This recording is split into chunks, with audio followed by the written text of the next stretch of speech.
Hello, knife lovers. Welcome to Knife Delights. Well, I don't know about all of you out there in YouTube land, but I'm sure enjoying the great content that's being produced out there. We're blessed to have so many wonderful and creative content providers. It's just a great time to be a knife collector. And I'll tell you, I got home from work yesterday, and it wasn't a terrible day, but it was just, one of those days. And got home kind of tired, not sure what to do. Thought I'd get on YouTube and see if there was anything new and exciting that, I'd maybe have missed out on. And lo and behold, I was not disappointed. I came across a video by Mr. Barlow. And Mr. Barlow laid out his whole buck knife collection and briefly picked up each piece and went over it, briefly describing it. And I tell you what, it just made my evening to sit and watch his video and to look at all of his wonderful buck knives. So, Mr. Barlow, I really do want to give you a hat tip. Thanks for making my evening. And for any viewers here, if you haven't checked out Mr. Barlow's channel, well, I'm going to leave a link to that video in the description box below. So I highly encourage you to go over and check out his work. He's putting out some fantastic videos. So now the topic at hand here in this video is the Buck Wrangler 307, otherwise known as the Jumbo Stockman or the Large Stockman. This knife was produced by Buck and contracted through Camillus, and it made its first appearance in 1971 and I believe was produced until 1998. The problem is the Camillus made knives did not follow Buck's dating chart, so there's no date symbol on there. So going by my box and things like that, I believe this knife was produced in about 1995 or 96, somewhere in that time period. So let's just check this knife out. It has a very nice clip point blade with a long nail pull there. And as you find on Stockman knives, usually, there you have your sheep's foot.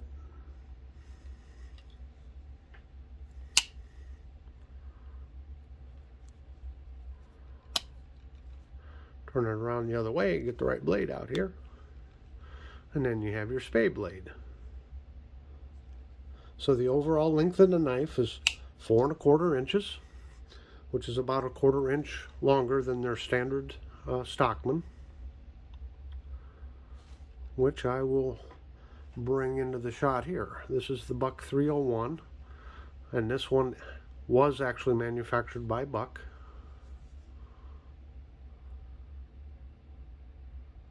Right there.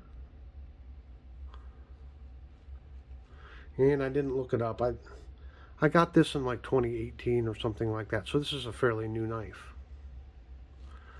Well, let's just do a little comparison here. I want you to just look at the difference in these blades.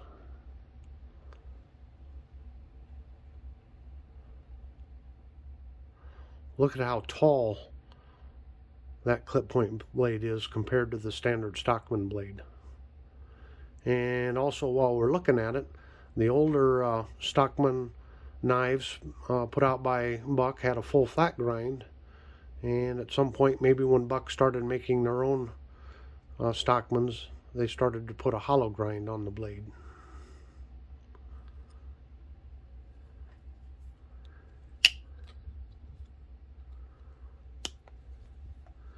Here's our sheep's foot.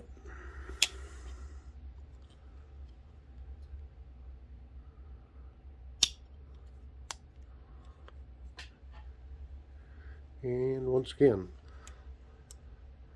look at the difference in the size, the height of that blade on top. Pretty amazing. And while I have the sheep's foot out, I don't know if you noticed, but on the older Stockmans, the sheep's foot and the clip point came out the same end. And it was a spay blade that folded back the other way.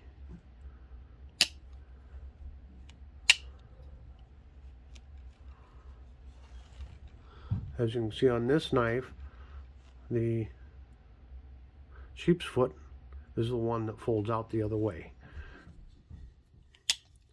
So buck reverse the spay.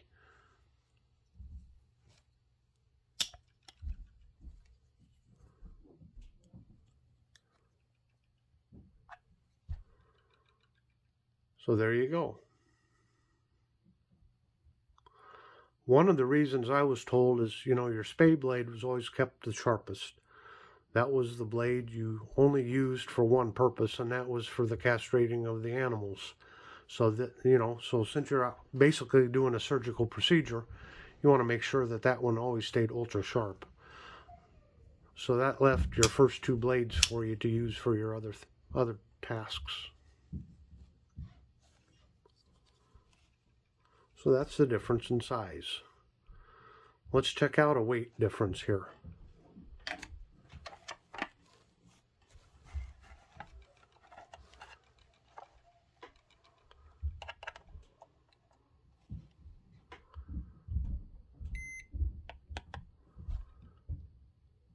So the Wrangler comes in at 4.1 ounces. And for my overseas viewers, that would be 115 grams.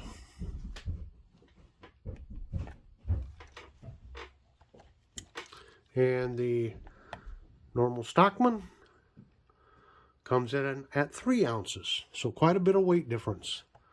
And again, for those of you overseas, if I can get it to change, there we go. That comes in at 86 grams. Now, looking at the underside here, has a really good fit and finish here on the Wrangler. And it's got brass liners. And I don't know if you can tell, but on this very first liner here, it's actually thicker. And that was supposedly an improvement to put a thicker liner right there. And this has 2 springs to it, which I believe traditionally Stockmans have 2 springs. On the newer actual Stockman model, you can see it does not have the brass liners, and it's got 3 springs. So a spring for every blade. And that is an improvement. However, some would argue that does not make it very traditional, because a traditional Stockman only has 2 springs. So tomato, tomato, I guess. I hope you've enjoyed this video on the Wrangler. If you enjoy the content, why, please hit that like button. And if you're a viewer that's liking the content on my channel, I'd ask for you to please subscribe. It never hurts to have another subscriber on there, and help the channel grow here. Please leave a comment if you have some more information on the Buck Wrangler or in the Buck Stockmans in general. Please leave a comment. We're here to learn together. If I, need to be corrected on something, or you just have info to add, why, please do so. I really do appreciate everyone that takes the time to watch these videos and to leave a comment. And until next time, have a delightful time with your knife collection.